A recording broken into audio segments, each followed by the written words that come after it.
Hey guys, what's up? Welcome back to another video of our channel. Today in this video, I'm gonna show you how to zoom out and zoom in on Google Chrome. So without wasting any more time, let's start our today's video. First of all, open your Chrome browser. There is two available ways to zoom in and zoom out on Google Chrome. First one, you can easily zoom in and zoom out by clicking Ctrl plus and Ctrl minus together.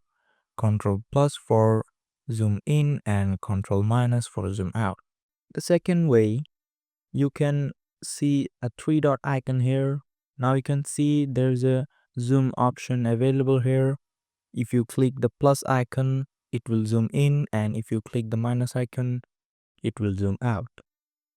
So that's it guys, hope you liked this video. If you found this video helpful, don't forget to hit the like button and subscribe to our channel.